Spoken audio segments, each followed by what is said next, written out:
mean, apparently I was just driving around naturally aspirated before this. I think maybe. Because this is wildly different.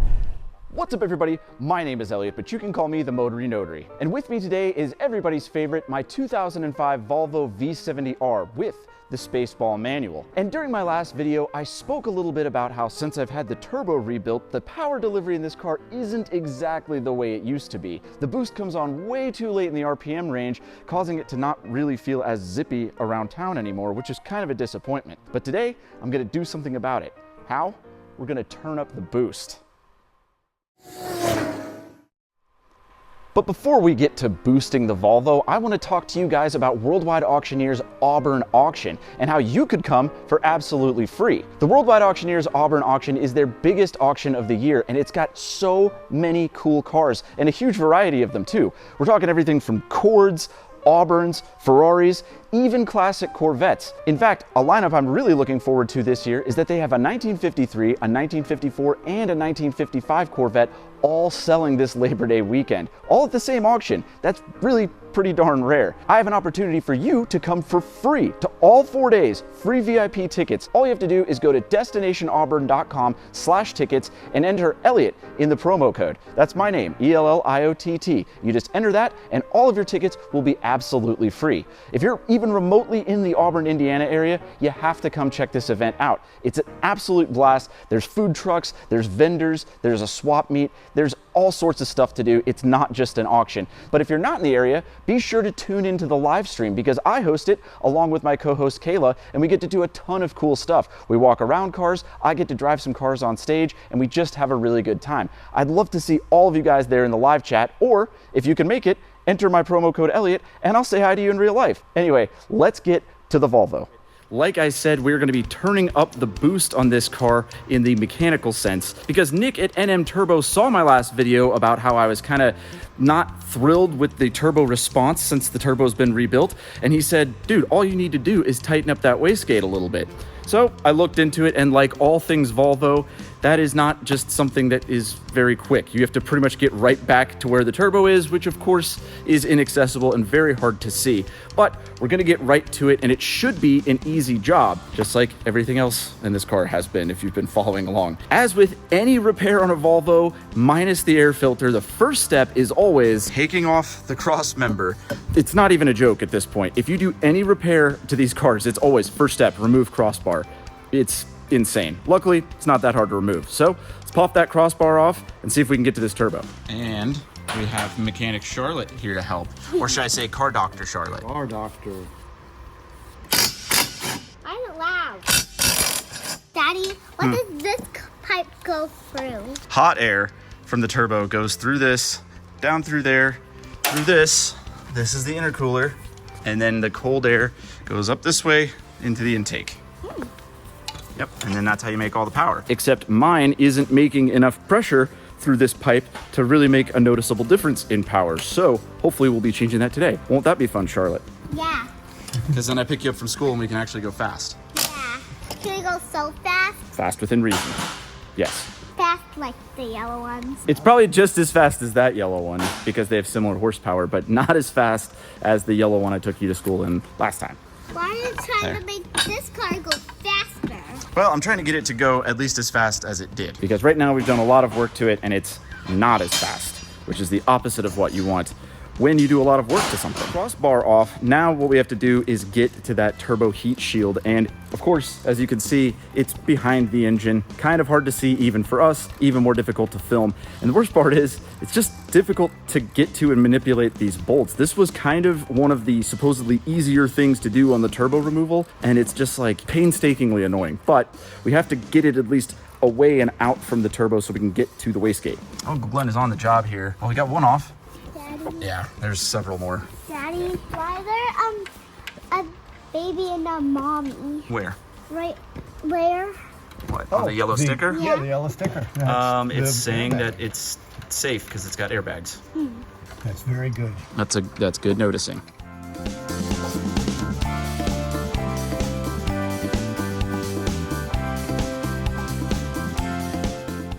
All right, heat shield loose. but not all the way. It's still got a bolt in it, so it's just getting it out of the way to this point. Let me get over to where Uncle Glenn is, because I can point out what we're going to be fiddling with. And this is what we're trying to get to. What, this twisty this thing? thing? Yeah. Are you sure? That's got to be it. You know why? I don't see anything else. But that is totally different from the... That's different than the video we watched about Right. this. Now, the question is how much to tighten it. And that's just a guess, because everyone just says a couple of turns, which is very loose measurement, even for my kind of mechanicking. Daddy, why do you have a lot of cars? That's a good question. That's a good question, too. I don't have a great answer for that, other than I like them, and I like a lot of different cars for different things. Charlotte, how old do you have to be a car doctor? 13. 13. 13, that's a good answer. It's probably when you started, yeah. The laws have changed since then, but I'm sure you could work in like a rural shop at 13, no problem. See, Uncle Glenn's adopted the being in the engine bay technique again.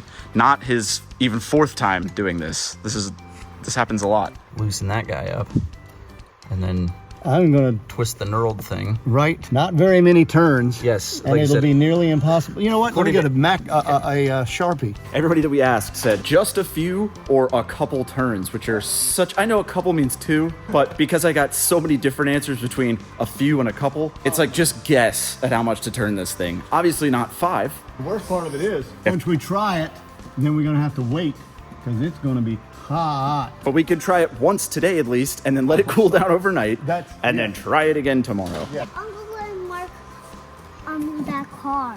Okay, he marked the car because we're gonna turn that, and we need to see how far we turned it. He says he's going to turn it. Is it really tough?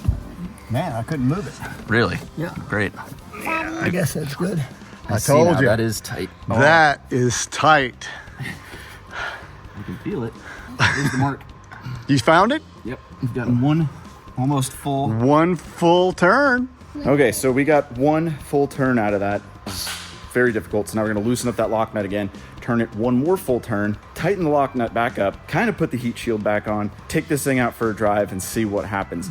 Now, mind you, it is 102 degrees outside, so it's not gonna be a very long test drive. It's just gonna be enough to see if the boost delivery is any different whatsoever. And if it is, fantastic. If it's not, we gotta do this again. Hoping that we got it right this time though.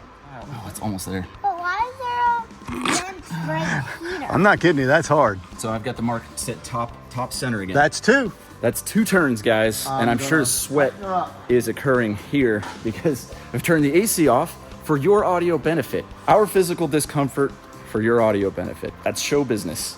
Okay, tighten up the lock nut, slide that cover back over enough so that it doesn't fall off. Let's get this thing out on the road.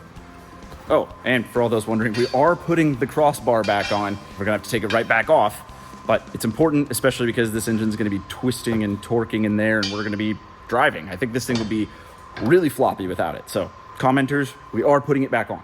Your car. Yep, they see that you're in the car right now. And I got the key. Oh, good. Well, I can't go anywhere without that. Yep. Back in the early 2000s when switchblade keys came out, that was the coolest thing. And look, still works with children of today. Yeah, it's a perfect day for a turbo car. Turbo cars love breathing in pure heat. But the good news for us as mechanical sympathizers is it won't take this car eons to get up to temperature either to know whether this worked or not. Initial reaction, because not getting into it, I think it feels good because when I started the car, it made more of a turbo spool sound like it used to, meaning something's different. The only time I've driven Yeah, you drove it after the fact, and I mean, it's still fine. It was okay. I But enjoyed driving it. I didn't try and put it through its paces in the traffic. No. Or in the dealership. Okay.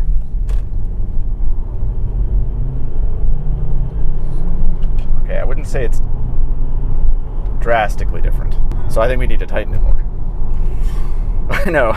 It's just did all that and it's like, Well, hey. let's see if it changed it at all. At all, yeah. It's definitely different. And according to the people who rebuilt the turbo, it should start spooling at like 1800-ish RPMs. Like it's real down low.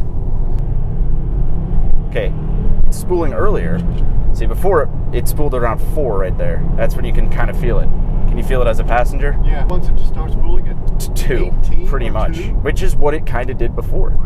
All right, well, And we back can't to do the it. shop we go. Oh, and we can't even do it right now because now this thing is going to be lava hot. Great. Well, change of clothes, more tightening to come. Yeah.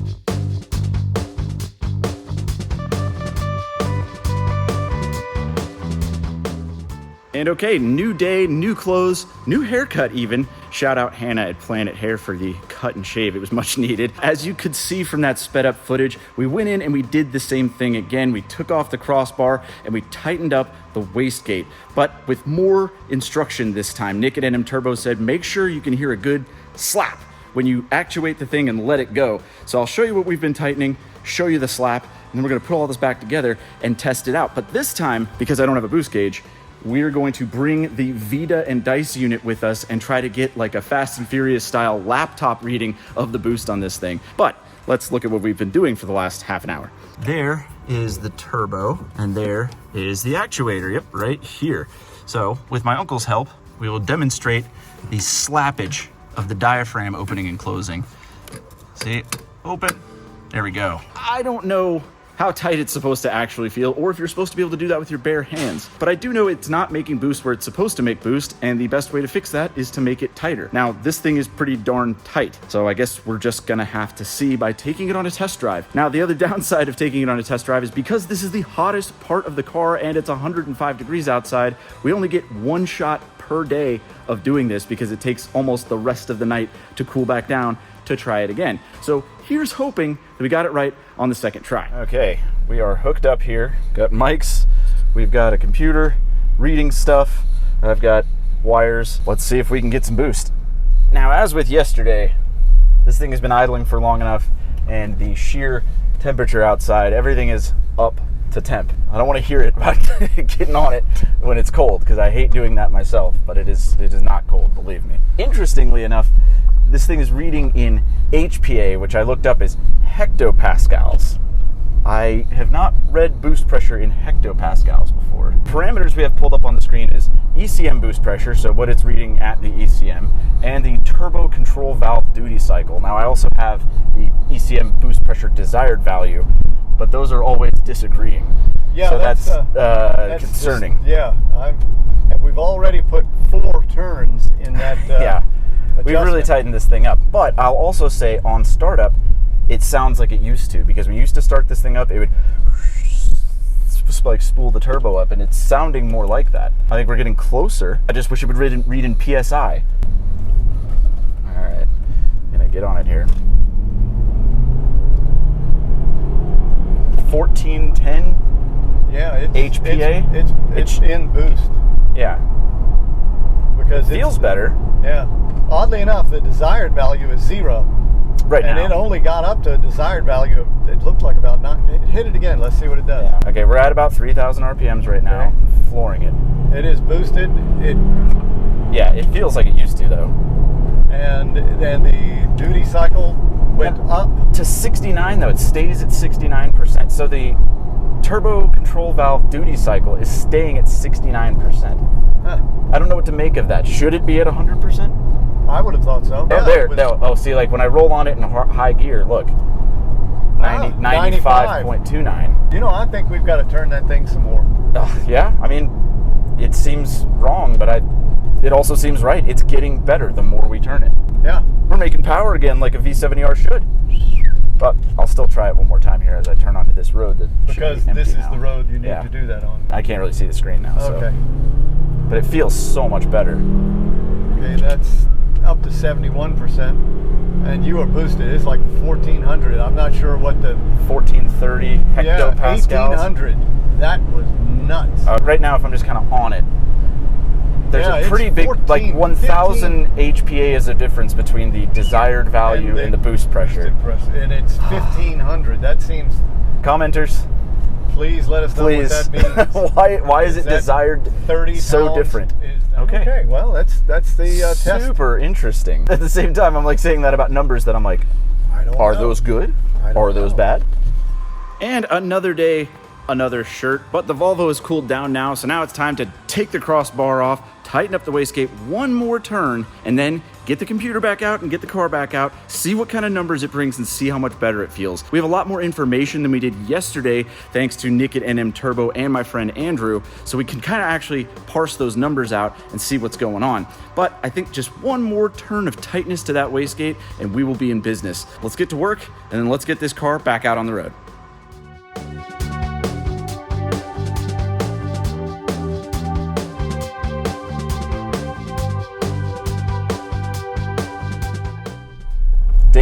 free of tightening the wastegate and testing stuff out. But like I said in there, we have the computer with us and we actually know a little bit more about what we're looking for and what we're seeing. So once we get out on the road here, should be able to give it some gas. And I think this the third time is the charm on this. I think so. Because it felt pretty darn good yesterday, and one more turn, it should feel pretty darn better. I'm gonna roll onto it in a second here.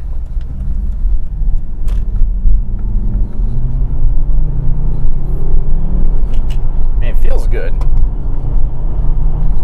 What did we max out on the 13, 14 hectopascals? Yeah. Of course, they couldn't just display it in kilopascals or PSI. or atmospheres. Yeah, anything. Something that has to be hectopascals. Okay, I'm just flooring it now. 3,500, 4,000, 1410, 1420. Okay. When you let off on the gas, It spikes up. 17. That makes sense. Seat of the pants, though, it feels good. Yeah. I'd say we've tightened it enough. But one thing that we are seeing on the screen here is the turbo control valve duty cycle is kind of jumping all over the place. And I talked to Nick at NM Turbo, and he said, that's not exactly right. Something might be wrong with that. So I've went ahead and ordered a new one of those, and that should further complete this. But let's try this again here. Okay, coming on. The graphical representation. Blue is boost. Red is RPM. Looks good to me. It does look good, actually. Either way, though, as far as speed goes, I'm not taking it all the way to red line, I'm taking it close. It feels like a different car. I mean, apparently I was just driving around naturally aspirated before this. I think maybe. Because this is wildly different. And I think with the addition of that turbo control valve, we are going to be in good shape. This thing is going to be the powerful beast it should have always been. Well, another successful repair with the Volvo. And to answer another mystery question that some of you guys had about why there were 2 car seats in the back, it's because I have 2 daughters. This is the fresh one, Adeline. She's just over a year old, and this is her YouTube debut. Yes, exactly. And speaking of Indiana, remember, I'm going to be hosting Worldwide Auctioneer's Auburn auction. It's huge, it's awesome, there's gonna be a lot of cool cars, and I will be hosting the live stream with my co-host Kayla. I hope to see you there if you're remotely in the area, because I've got free VIP tickets for you if you go to destinationauburn.com/tickets and use promo code Elliott. I hope to see you all there, and if not, I hope to see you all in the live stream saying hi in the comments. Yes, I know. And I think there's one more person who has something to say to you guys. Hi, Charlotte. Hi. What are you gonna say? See you in Indiana. Yep, see you in Indiana. Bye, guys. Okay, good job, everybody. Go for it, Charlotte. I'm 4. You are 4. Yeah. But I think you're 4.5, actually. Yeah. Crazy how time flies. And my sister's 14 months old. Okay, Charlotte, what did you want to say? We're working on a blue car. Why are you shy now? You weren't shy 2 seconds ago. Okay, well, we are working on a blue car. A magic blue car.